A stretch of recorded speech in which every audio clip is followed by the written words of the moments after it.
ઓમ શાંતિ મિત્રો, આજે આપણે અજમાના પાંદના થેપલા બનાવીશું અને મીઠો લીમડો પણ લીધો છે. તો આપણે અજમાના પાન અને આ સાથે અડવીના પાન છે. જો આ મારે બગીચાના પાન છે, અડવીના પાન છે. તો આને આપણે ધોઈ અને સાફ કરી લેવાના છે. પછી નાના નાના ટુકડા કરી લેશું. અને આ જો અજમાના પાન છે, આમ તમે નથી ખાતા તો આ રીતે થેપલામાં કે પૂરીમાં તમે નાખી શકો છો. આ પાનના ભજીયા પણ સરસ થાય છે. જો આ રીતે આપણે ધોઈ અને ઝીણું ઝીણું કટિંગ કરી લેવાનું છે.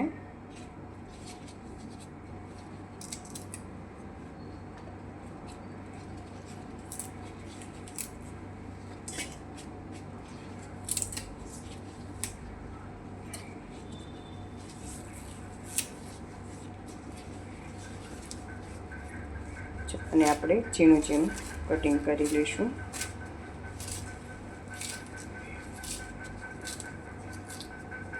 આને આપણે કટિંગ થોડુંક મોટું કર્યું છે. આપણે ચોપરમાં ક્રશ કરવાનું છે. એટલે જો તમારે ચોપરમાં ક્રશ ન કરવું હોય તો તમે આ એમનામ પણ પાન નાખી શકો છો, ઝીણા ઝીણા કાપીને. અને હવે આપણે એક બાઉલમાં લઈ અને ધોઈ લેવાના છે. જો આ રીતે મેં 2 પાણીથી ધોઈ નાખ્યા છે. હવે આપણે એક ચોપર લીધું છે, એમાં આ પાંદ આપણે ત્રણેય મિક્સ કર્યા છે, એ આપણે ક્રશ કરી લેવાના છે. જો આપણે બધા જ પાંદામાં ચોપરમાં ભરી લીધા છે. હવે આપણે એમાં થોડુંક અમથું પાણી રેડવાનું છે અને પછી આપણે એને ક્રશ કરવા મૂકશું. ચા સરસ રીતે ક્રશ થઈ ગયું છે. કોક આવા પાંદડા રહી ગયા હોય તો ચાલે, પણ મારે એક જ રહ્યું છે તો ચાલે, એમાં કંઈ વાંધો ન પડે. જો આપણે ચોમાસું હોય ત્યારે આપણને મેથી નથી મળતી અને થેપલા ખાવાનું મન થાય તો તમે આ રીતે થેપલા બનાવી શકો છો. જો આપણે 500 ગ્રામ ઘઉંનો લોટ લીધો છે. આપણે આ 3 વ્યક્તિ માટે બનાવવાના છે, 3 થી 4 વ્યક્તિ માટે. તો સૌપ્રથમ પહેલાં આપણે આખું જીરું નાખીશું 1 ચમચી. પછી આપણે 1 ચમચી હળદર પાવડર નાખીશું, 1 ચમચી ધાણા જીરું પાવડર અને આપણે 1.5 ચમચી લાલ મરચું પાવડર નાખીશું. અને આપણે સ્વાદ પ્રમાણે મીઠું નાખવાનું છે. તો હું સ્વાદ પ્રમાણે મીઠું નાખું છું.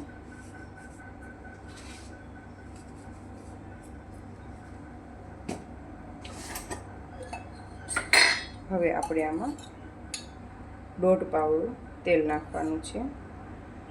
જો આ રીતનું હોય તો તમે ચમચીના માપથી લેતા હોય તો તમારે 5-6 ચમચી નાખવાનું છે.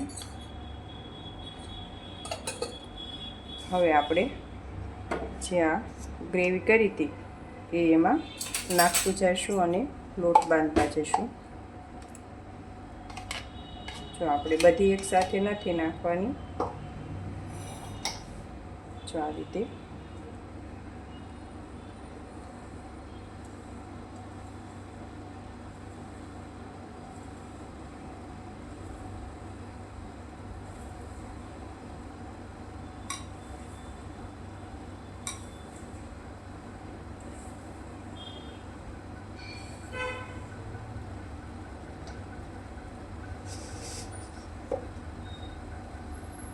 જરૂર પ્રમાણે આપણે ગ્રેવી નાખીશું.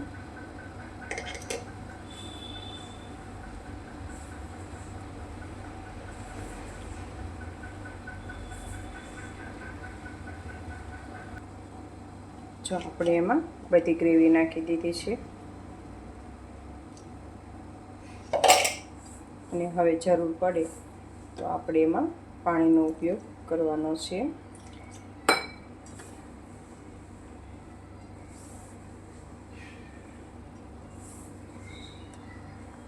આ રીતે આપણે લોટ સરસ બાંધી વાળવાનો છે. જો આ રીતે આપણે બધી ગ્રેવીનો ઉપયોગ કરી લીધો છે. હવે આપણે આ લોટ સરસ બંધાઈ ગયો છે. હવે આપણે આને 10 મિનિટ મૂકી રાખવાનો છે. પછી આપણે આના થેપલા વણીશું. તો આ રીતે લોટ આપણો સરસ રીતે બંધાઈ ગયો છે.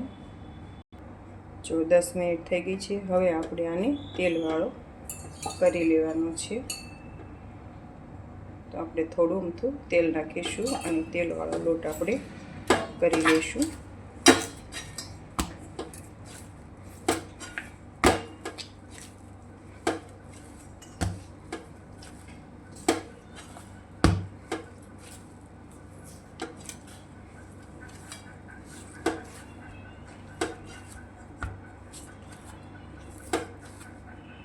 લોટ તમને જેવો રોટલીનો બાંધો એવો જ બાંધવાનો છે. તમને કઠણ ફાવે તો કઠણ અને ઢીલો ફાવે તો ઢીલો બાંધી શકો છો.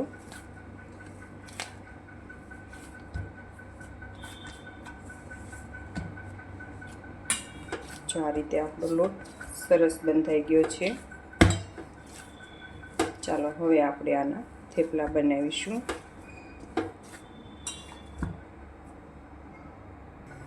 જો આપણે હવે આ થેપલા વણી લેવાના છે.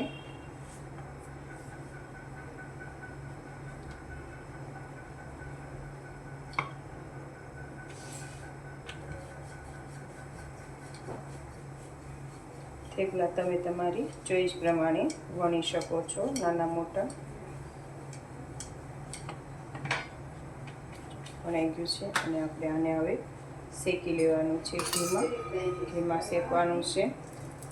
અને હવે આપણે આને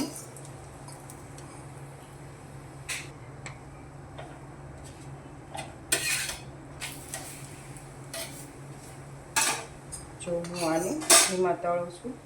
તમારે તેલમાં તળવા હોય તો પણ તમે તળી શકો છો.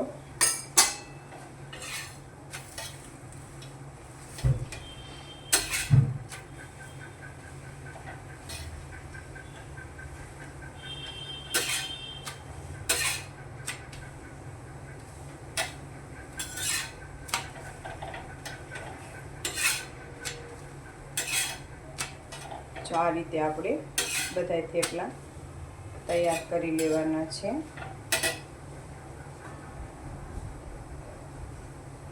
જો આ આપણે થેપલું તૈયાર થઈ ગયું છે.